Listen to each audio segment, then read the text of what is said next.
Hello, everybody. Hello, everybody. Thank you for coming and tuning into the Left-Handed Leftist podcast.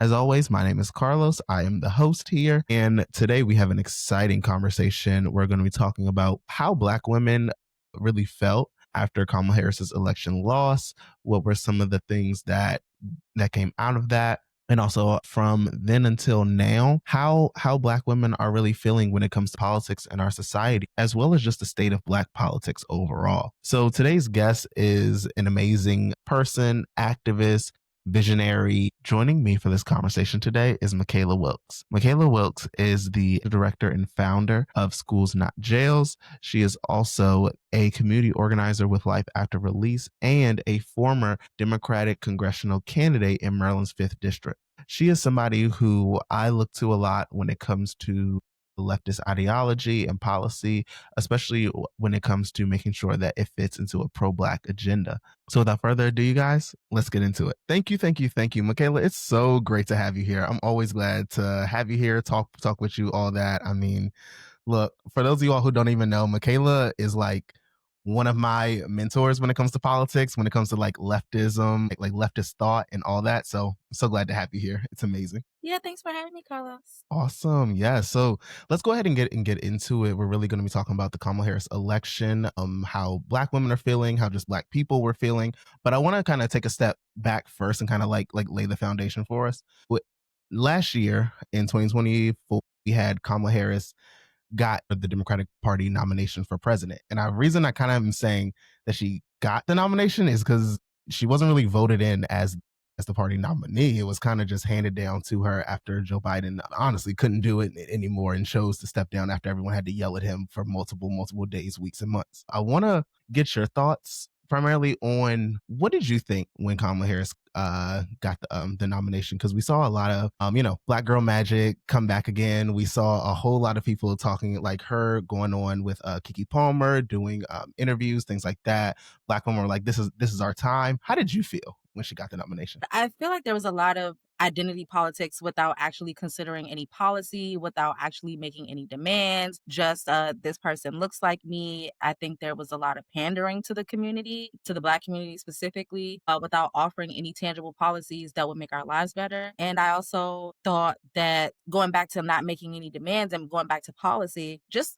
the timing of it, when we think about the accelerated genocide that's happening in Palestine and everything that this country was complicit in and was an accomplice in during that specific time, and demands were being made, and we were basically pushed to the side, and just kind of just like what we were saying didn't matter. And I remember specifically she was in a battleground state, I think it's Minnesota, which has a large Muslim population, and there were protesters at one of her events, and she basically she told them, do you want Donald Trump to win? Well, then you should let me finish speaking. And and it's just those kinds of things where it's just like I felt like people's response to Kamala not even getting the nomination, but basically being handpicked by the Democratic Party, I feel like that was just a prime example of the party just doing whatever they want to do, and also an example of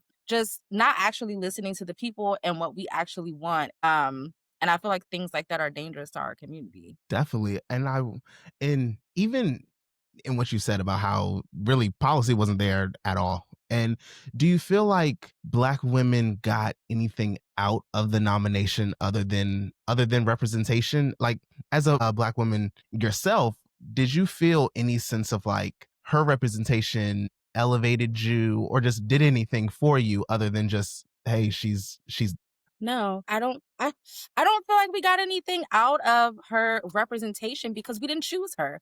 We didn't vote for her. She didn't win the Democratic primary. They waited until it was too late for anyone else to file to announce that she was going to all of a sudden be the nominee. And so I think the only thing that we got out of it was some good concerts, some good music, and just a good temporary time. I'm so glad you brought up the concert point too, because to me, this was one of the weirdest election cycles to see Meg Thee Stallion being brought out on stage, Cardi B being brought out, not even to perform, just to talk.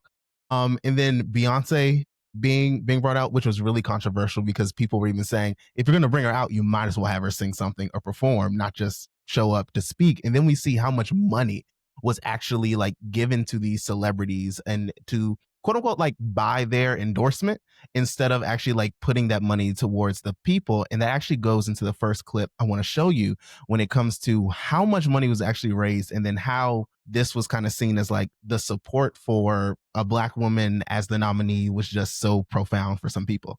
I must say that I've learned a lot.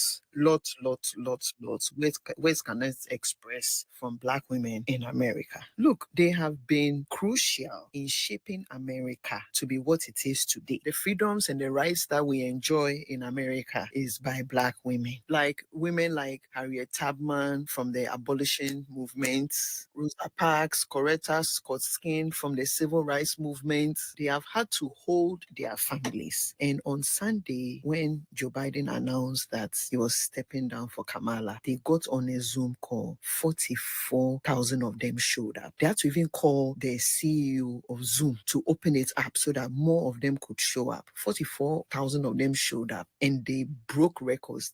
They raised $1.5 million. This is grassroots. And not just that, they have once again set a trend. So they had also Black men came on a Zoom a day or so later. Then like I saw announcements for Latinos and white women. Man, I know that Black women are often stereotyped, and I'm very, very happy and proud to witness this. Let everybody see for themselves that they are trendsetters. Big ups to my Black women. And those of you hating, as you can feel the excitement in the air in America, Kamala is going to win by a landslide. Yes, this man is a threat to democracy. This man is a threat to Black people. Yes, he's a threat. So I want to get your thoughts just right off the bat of watching that video. I think, and I'm just gonna keep it 100, and I'm just gonna be really honest. I think that a lot of people were excited about Kamala because she is a Black woman, and so I definitely can understand that video. I can understand the sentiments of a lot of Black women around that were really excited around her nomination. But again, we didn't hear anything about policy. And it's just like I said before, it really centered around this identity politics, pandering, and just aside from that, just orange man bad, Democrat good, but without really actually laying out any kind of stark distinction. And that's my first reaction to that video. Yeah. I mean, and it's even, as you pointed out, those big Zoom fundraising calls happened before any part of policy came out. And it was legit just people saying, I'm just excited and I wanted to be Kamala Harris. And it was crazy. I even got flack from a lot of Black people, but also specifically Black women on social media, because when that was happening, a lot of us on the left were saying, like, this is not genuine support. This is not something that is actually like a grassroots thing. It is just the overall hype of representation.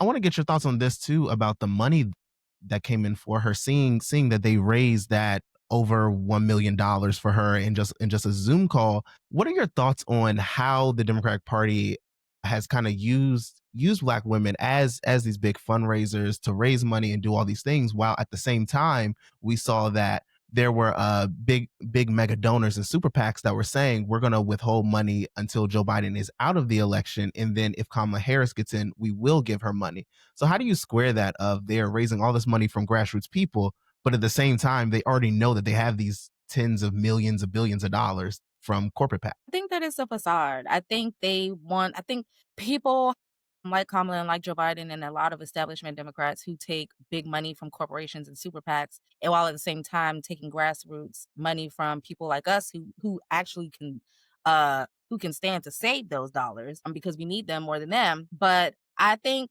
it's a facade in a way for them to seem like they have solidarity with the community. And I feel like it's a fake way to seem as though they are grassroots. Well, oh, we're grassroots and we can't help who donates to our campaign because legally they can donate to anyone. Like, you know what I'm saying? Like, this is the process that we have.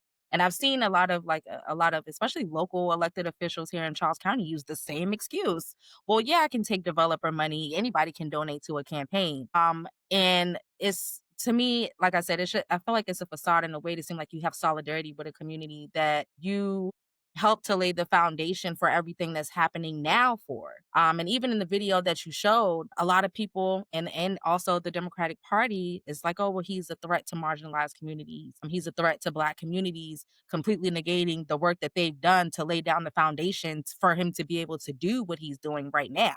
How they fearmonger us as they were trying, as you saw in the video, just fear mongering us of, oh, what could happen. And I feel like people feel a sense of desperation, but also a sense of hope when they see people like Kamala um, come into the space and say, I'm a Black woman, I'm going to represent you. So when they come and they take our dollars and they know that they're getting all this money from these corporate donors, it's just some fake sense of solidarity in order to pander to us, in my opinion. And I'm glad you said that too, because I think some people get it conflated in a weird way that because you take dollars from the public that you're going to listen to them because they raise all these millions of dollars on Zoom calls that she is going to be responsive to those people. From your perspective as someone who has run for office and didn't take corporate money, didn't take super PAC money, and just from your knowledge of other candidates and other politicians who run in things, if they're getting money from corporations and they're getting money from the people, who do you see them more listen to? I mean, they're gonna listen to the corporations, and that's not just my opinion, that's just a fact. And it's tangible and it's held up by evidence, and anyone can go on the FEC website for federal candidates or in federal people in office to see where they're getting their money from. And we can see how the influence of their campaign contributions impact the way that they vote or not vote for us, the way that they advocate for us or not advocate for us. And an example of that is what's happening right now with the Trump administration. You have a lot of establishment Democrats who are currently in Congress who can't speak up the way that they want to because a lot of their corporate donors are also donors of the right wing. And so when it comes down to it, when you have those big dollars in politics in general, you're beholden to somebody. And when you know that you need money, because that's basically one of the ways that you outreach by raising more money, you're going to go with that option. And that's what we see. Yeah. It was definitely like even looking at Kamala Harris's campaign finance, you saw that she had influxes of money when it came from not just developers, you had big tech companies coming in, cryptocurrency coming in, and then you kind of saw it was weird. At first, she had some signs of like working class policies around price gouging and things like that. And then when you saw this massive influx of corporate money coming in, you saw policies really change. And one of the main things that stuck out to me was her agenda for Black men, which was the weirdest thing because none of the policies actually even talked about black men, were Black men specific either. Talked about AI and cryptocurrency, marijuana sales, which even if we look at now, most of the companies that do sell marijuana through dispensaries or do the farming part are these mega corporations. Most cryptocurrency are not Black people investing in cryptocurrency. It's majority white people, but also it is majority wealthy people who are hiding money through cryptocurrencies. So you're definitely right. A lot of the policy never comes back to us. It's just we're just used as like almost a facade to say, hey, look at these Black people standing next to me. Wouldn't I be helping them? Ooh, I want to move forward a little bit into the loss of Kamala Harris to the election. Contrary to what the previous clip said, she did not win the election by by a landslide. She lost kind of handedly by losing every single swing state. So there's a lot of different speculation on why Kamala Harris lost. You had people who were more conservative or I wouldn't say more conservative, more of your moderate people who I saw speaking up really were saying this shows how racist the country is. It shows how much the country hates not just women but Black women, and show how there's kind of no solidarity with Black women. This was being thrown towards Black men, but also other communities as well. And I wanted to get from your perspective as a Black woman, as someone who's on the left, what do you see as the reason Kamala Harris lost? Yeah, so I won't deny that anti-blackness and misogynoir definitely played a part in people not wanting to vote for Kamala Harris. I'm a Black woman, so I'm gonna keep it 100 on that part, of course. But also, she ran a horrible campaign, and the strategy was horrible. Their strategy was to move further to the center rather than move further to the left, which is what Democratic voters ultimately want. Regardless if Democratic voters think that they lean farther to the left or not, more often than not, when you speak with them and you learn about their issues and their concerns and the things that they care about, really they're socialists for real. They just don't know it. They actually support socialist policies. You know what I'm saying? People want rent control. People want higher wages. People want to end food deserts. People want access to healthcare. Most people who are working class, most people who live under the poverty line don't give a damn about choosing their insurance provider. They just want to be able to get healthcare. And so, I feel like they really did a disservice to Democratic voters by moving further to the left, by celebrating endorsements by right wing extremists who the Democratic Party has demonized heavily and criticized very negatively in the past. And you are doing photo ops and celebrating those endorsements and acting as if you are building some kind of bridge when really the bridge that should be built is between the working class and the people who are in their district. She bought out Beyonce, she bought out Megan Thee Stallion. If Beyonce can't help you win an election, girl, Who can? if Beyonce can't get the voters out for you, you know what I'm saying? But no, seriously, it did have a lot to do with policy. And like I said, and we were talking about earlier about the influence of big money in politics and also taking small dollar donors, money from small dollars from donors in a grassroots way. When you look at how many people were pleading with her to just say the word ceasefire, to just, you know what I'm saying, who we were in the streets in the tens of thousands at every single Democratic convention, at every single event that people could be at on the left, begging and pleading to just at least just say a ceasefire, like at the very minimum, and we'll support you and try to see if we can get you to lean to the left. Not me, but some other people, like, really, were just like, just say this and just support a ceasefire. But although she did have small dollar donors who are part of the Democratic Party who were giving her money, who probably did want a ceasefire and who did care about social justice issues, that didn't matter because guess what? While we were in the streets in the tens of thousands, she was meeting with Netanyahu, who's heavily supported by AIPAC, which is very influential on the federal level of politics. And so you get to see where the difference comes from. But yeah, she lost her race on her own at the strategy of the Democratic Party. They're beholden to corporate interests and their greed and their wanting to hold on to power rather than to represent the working class people.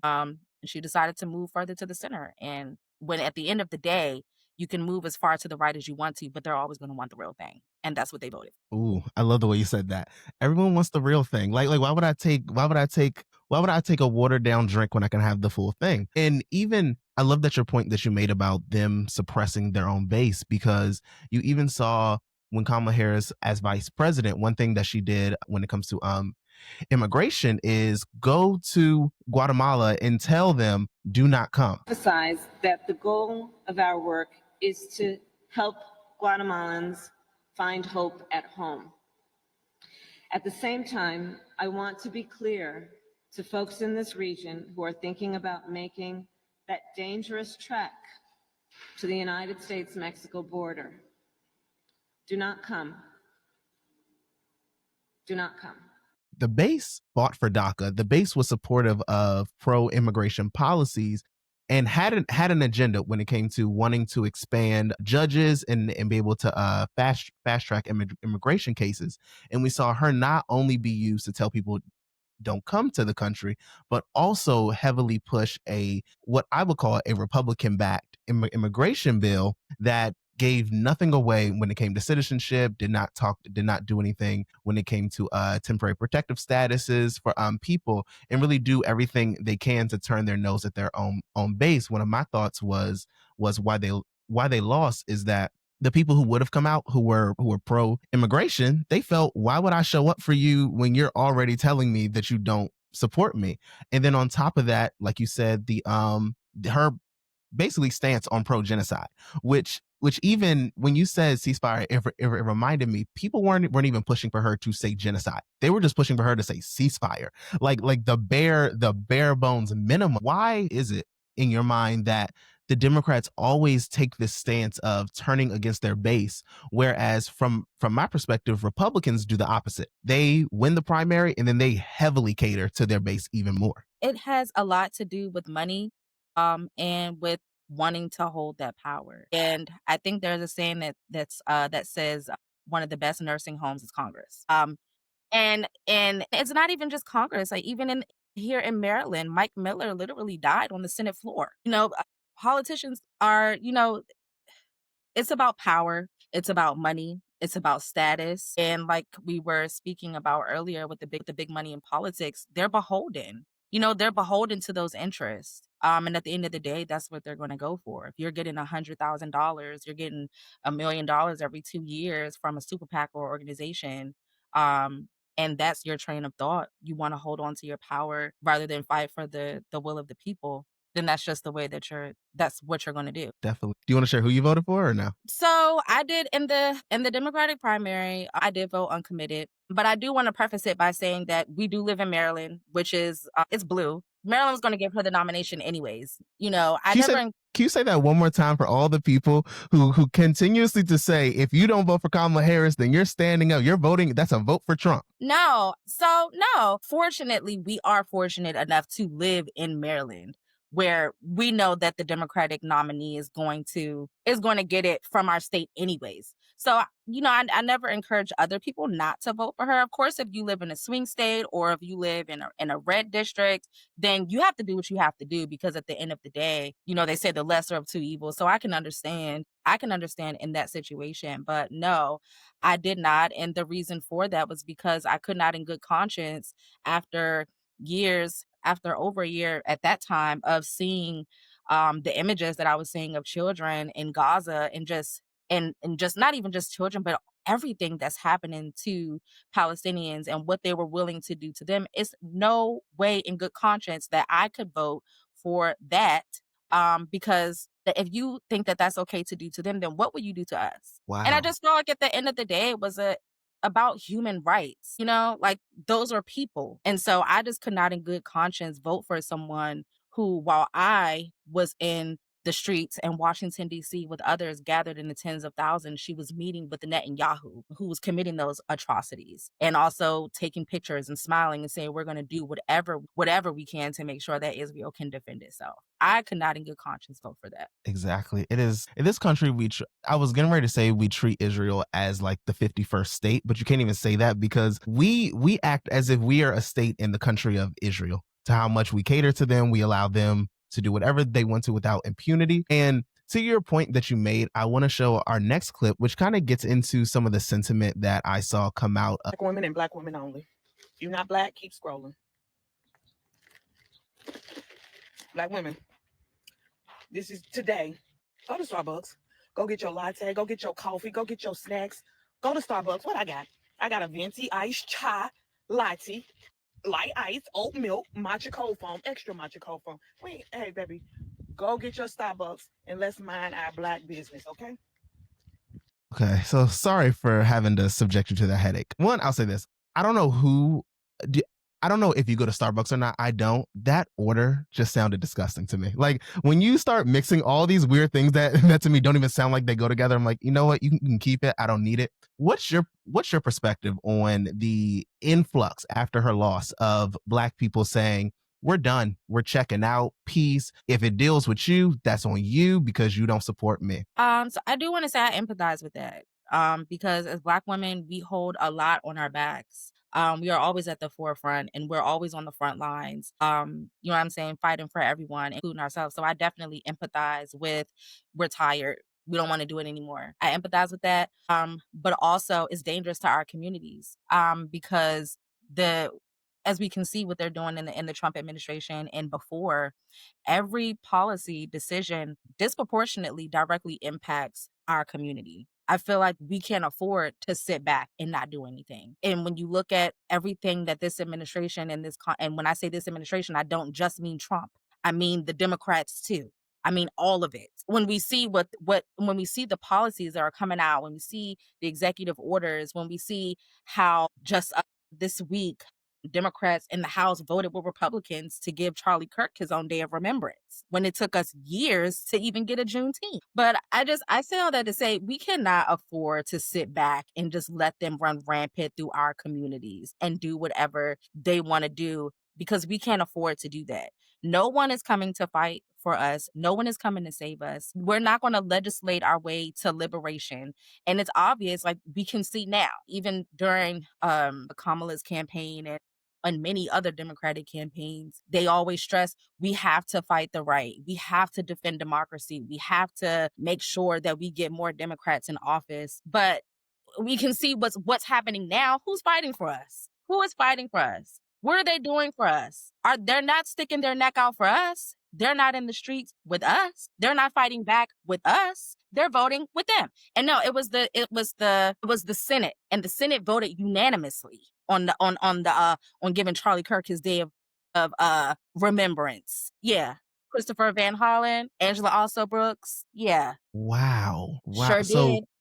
a out and loud and proud white supremacist, and we are sitting here, and our Maryland's first black female senator is supporting this. You have Chris Van Hollen, who people are even saying could be the presidential nominee in 2028. They're supporting basically a white supremacist Remembrance Day. And I do get what you say about how black women have been carrying not just social justice, economic justice, every type of movement, whether they are in the forefront or in the background, because we even know during the civil rights movement, a lot of women were leading the civil rights movement. It is just that men were just put up as the front facing face to the civil rights movement as well. But one thing that I've noticed is there's been a shift when it comes to black people overall in our politics, because when you look at the civil rights movement, we were the most left leaning people. Black people made up like a big portion of the socialist movement, the communist movement, civil rights movement. You had the Black Panthers. Now, during that election, I saw a lot of black people who are basically saying, I do not care what the policy is, or saying that it's right. Kamala Harris does need to moderate herself. She doesn't need to go too far to the left because it's not electable. What do you have to say to that? I feel like a lot of people are I think those kinds of people are comfortable. They're comfortably complicit. And it's like, as long as it doesn't touch their living rooms, they're good. And I think people have to be willing to lose your comfortability in order to get real change. I think it's dangerous for anyone to put their comfortability over having actual policy and just and honing on to the fear mongering and just, I don't care what the policy is as long as that man don't get into office. I feel like that's dangerous, and it's a disservice to our communities.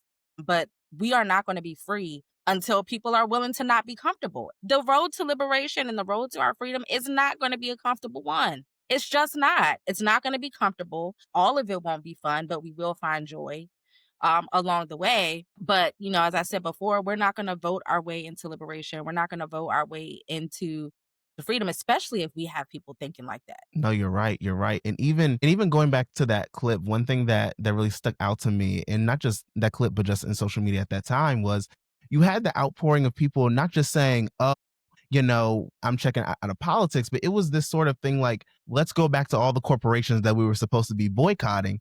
And my thought is this: look, if there wants to be a movement, whether I agree or disagree with the whole thought of black buying power, if there wants to be a focus on, hey, black people after the election laws, let's start supporting black people, black businesses, things like that, cool. But this was more of a shift of, well, let's start going back to these same corporations who are already running things, and then the corporations that have nothing to do with the movement at all. The whole thing about going back to Starbucks was so weird to me, is that protesting Starbucks wasn't about Democrat Republican election at all. That was more about the Starbucks unionization and the workers there. So things that have nothing to do with each other, and we saw unions supported Kamala Harris. Do you see that as well? As whenever there's a backlash to politics, there is always these stalwart people, or just people in general, who are saying, okay, now's the time to go back to supporting corporations. And I even think of Al Sharpton, when it was the whole boycott Target movement starting up, is telling people, go to Target now. Don't go to black owned businesses. Just go to Costco now. Yeah, so I want to say one of the most disheartening parts of people wanting to go back to Starbucks, from what I saw, the discourse that I saw and was a part of, was that a lot of Democratic voters were blaming people who were anti-genocide, and blaming us for the loss of the Kamala Harris campaign. And in response to that, that's when the discourse began. Well, let's go back to Starbucks. Let's go to these corporations that these people are boycotting because they care more about Palestine than they do about here in our own country. And I've even had people tell me like, well, I can't worry about what's going on over there. I got to worry about what's going on over here. Yeah. And so that was the thought process behind people wanting to go to Starbucks, because they knew that people on the left, or I won't even say people on the left, because I'm sure were people on the right who don't support the accelerated genocide that's happening as well. But that's where that discourse came from. Okay, I'm glad you put that into perspective too, because I'm sure a lot of people are thinking like, oh, it was just like, hey, we're done with politics. But no, there was a concerted effort to minimize I wouldn't say minimize it, ignore the genocide. And remember during the DNC, you had people mocking protesters, referencing what you said around the kind of how you saw the blaming of anti-war protesters, you saw the blaming of Latino Americans, but you also saw a big portion of people blaming black men. Where do you hold black men when it comes to Kamala Harris's election loss? I think it has a lot to do with misogynoir. Yeah. So when we talk about misogynoir, it's basically the intersection of anti-woman and anti-black, a relatively new term established in about 2008. And I believe that played a huge part, not only by Black women, but also by people on the right as well. And maybe also other people on the left as well, such as Black men who were Democrats, but also misogynoirist beliefs. Wow. Thank you for that. Thank you for that. I will definitely say that I had people in my personal life who stopped talking to me, cut me off because of my open support for Jill Stein during the general election. And I had to kind of take it into take some of that into consideration too, because I had some black women who came to me and said like, I feel like it is you not supporting Kamala Harris is you not supporting black women. And do you subscribe to that theory that supporting Kamala Harris was to a point almost a litmus test of your support for black women in general? No, because I'm a Black woman and I didn't support her. Oh, that's a simple way to frame it. I love it. I mean, I don't think so. I don't think in all cases, no, but I won't negate the fact that that is something that happened. I won't negate the fact that that was a contributing factor to her not winning the election. It definitely was a factor in that. But I think that when we start to say things like that and to adopt that ideology, that is also something that is not conducive to our community as well, because we should be allowed to dissent, and we should not be labeled as misogynistic, or you don't trust Black women just because you have questions. It's not to say that I wanted to support Kamala, and I know a lot of other people that really wanted to support her. I wanted to support her. And it was in some ways inspiring to see a Black woman where she was at, which is why it was so disappointing to see her not only move further to the right, but to move further to the right even of her own policies for when she ran for president in 2020. There was even one instance she and Donald Trump were debating, and they were debating on environmental policy. And it was almost like an episode of Saturday Night Live or South Park, because they were talking about environmental policy, they were talking about fracking, and Donald Trump starts saying like, we want to frack, and you know how he is. Kamala's like, well, yeah, I think that we should frack. We should do fracking. And Donald Trump is like, she wants to do fracking. She didn't want to do fracking before. Now she wants to do fracking. I wanted fracking first. And I don't, if you can find that clip of that part of the debate, definitely watch it. I will not ban fracking. I have not banned fracking as Vice President of the United States. And in fact, I was the tie-breaking vote on the Inflation Reduction Act, which opened new leases for fracking. This stance is a reversal from 2019, when she proposed banning fracking, which is a method of extracting oil and natural gas from deep underground rock formations. Because in that moment, it was like, well, damn, like she did move further to the right of her own policy, to the point where Donald Trump is like, she stole that from me. Mm. And so Wow. I think that having dissent doesn't make you misogynistic. It doesn't mean that you hate Black women. It just means that you're somebody who wants more than identity politics. That's not enough for everyone. In her 2020 presidential campaign, which I want to also note ended before any single state got to vote in their primary because she lacked support, especially from the Black community. She was against fracking, and then her to make that turn to be pro fracking while Joe Biden was president, but also Joe Biden coming out saying he supports fracking. We saw a shift in the general public's view because majority of Democrats used to be anti-fracking. Now, once Joe Biden and Kamala Harris started saying, "Oh no, fracking is good," you saw a shift of people saying, "Well, if I'm a Democrat, that means I have to support fracking." So now the policy shift has changed as well, where even now we don't even have people talking about fracking now. It seems like the conversation around fracking has been taken off the table in total. So we kind of see how the right a lot of times frames the arguments for Democrats, and you don't have the Democrats framing their own argument and holding onto their values. And to the other point, to the video I wanted to reference, do you see a difference in the people who after Kamala Harris's loss started saying, "We're done, we're checking out of politics, I don't care if your community is going through hell or high water, we're done"?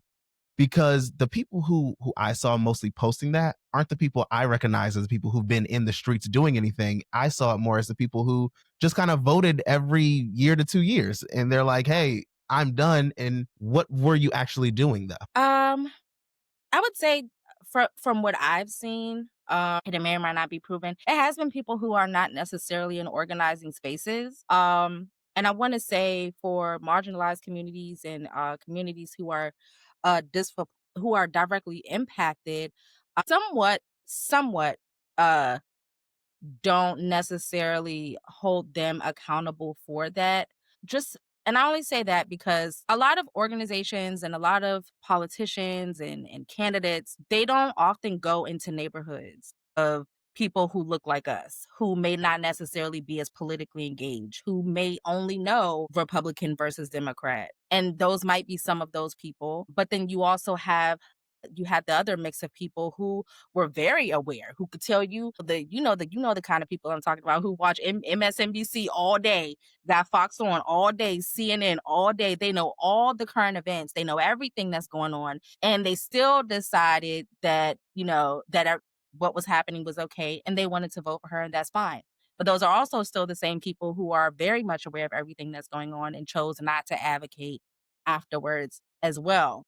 And I think those are the people who I was talking about earlier, who are they're complicit because they're comfortable. And as long as, like I said, the policy doesn't touch their living rooms, then they're okay. But I will say that I do believe that I'm starting to see a shift on the actual ground of people who want to be more involved in the work, even after saying they didn't want to, and even after saying they wanted to sit it out, because it's something about this particular administration that is personal. It's touching our living rooms, it's touching our jobs, it's touching our children, it's touching our lives, and to me, in a very personal way. I mean, we have federal troops in our streets 20 minutes from where we live at. We have federal police in the streets where we live at. My little brother was just arrested by federal police, and we don't even live in DC. He lives in Maryland. Just so happened to be driving in DC. And so it's something about this administration that's personal. And unfortunately, it's going to take more people to be negatively directly impacted by the criminal legal system, by the healthcare, insurance, industrial complex, by loss of wages, by housing insecurity. And it's really unfortunate that some of our people have to be radicalized in that way. But while I have seen it, at first there was an influx of people who were, like they didn't want to advocate. More people are becoming directly impacted, which is, from what I'm seeing, radicalizing more people in our community. Yeah, it's definitely sad to see more people being put in these economic precarious situations, but it is a good thing that people are not kind of getting discouraged and being like, "Hey, I'm just done." And they're saying, "No, my back is up against the wall. So now I'm going to do everything I can to fight back." As we wrap up here soon. I want to talk about the Democratic Party hold over Black women, and I want to kind of lead it off with just the statistics. You had around 93% of Black women supported Kamala Harris, and you had around 82% of Black men vote for Kamala Harris as well. But we saw during the election, there was very big skepticism of whether Black men were going to support her or not.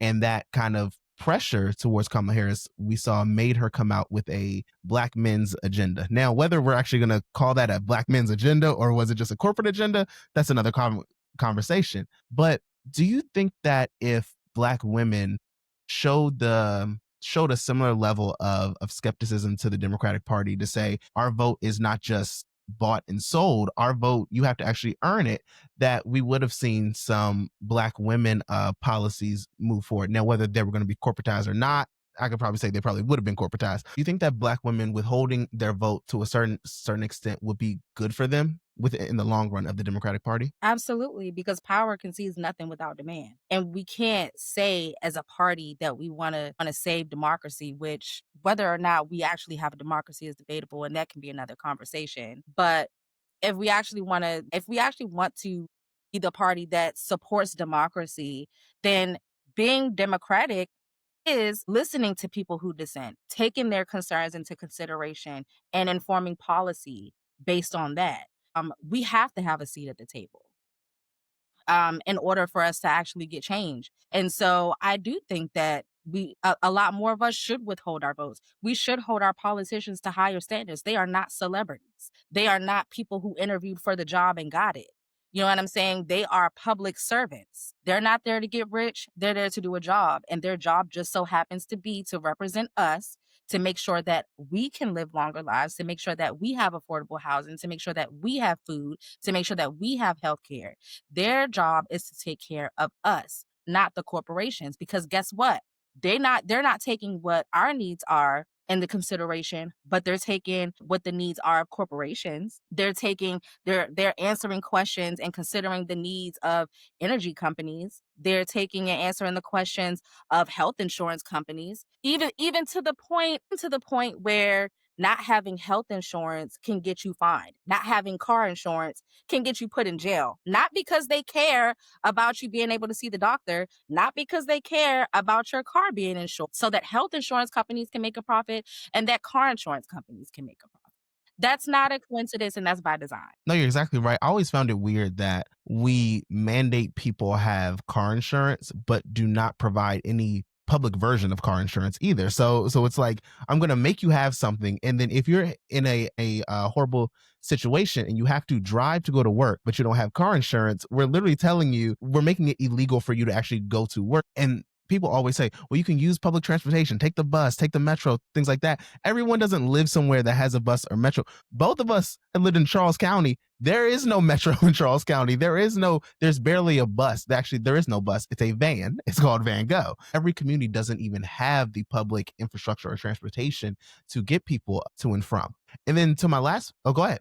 I did want to add something else. Like even this election, this most recent election aside, even if we did have people that didn't care about Palestine, or even if we did have people that didn't care about the stuff that people on the left care about, look at the things that have happened in the past. Look at what every single Democrat has ran on: protecting Roe v. Wade, protecting Supreme Court decisions, and fear-mongering us. And then look what happened. Roe v. Wade got overturned while Joe Biden was in office. And it was something that they could have codified into law. They had about, over 50 years to do it.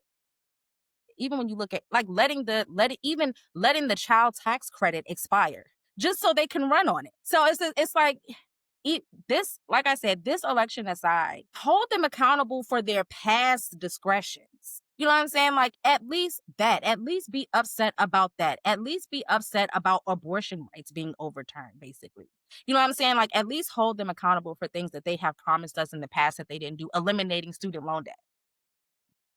You know, and just the fact that when it comes to us, there's always so many excuses. There's always so many hoops to jump over, and I can't do this, I don't have the power to do this, I don't have the power to do that. But when they want to, they'll do it, and people will do what they want to do. No, you're exactly right. When COVID started and you had a lot of a lot of people terrorizing the Asian community. It took them not even 2 seconds to pass a Stop Asian Hate bill, which I'm glad that they passed that. Where is the Stop Black Hate bill? Where is our protection, especially from the Democratic Party, to be the stalwarts of that when it is because of black people, but I'll even say majority black women have kept the Democratic Party where they are at and even got them to new heights as well. Do you see the Democratic Party as using black people to be the face of the party?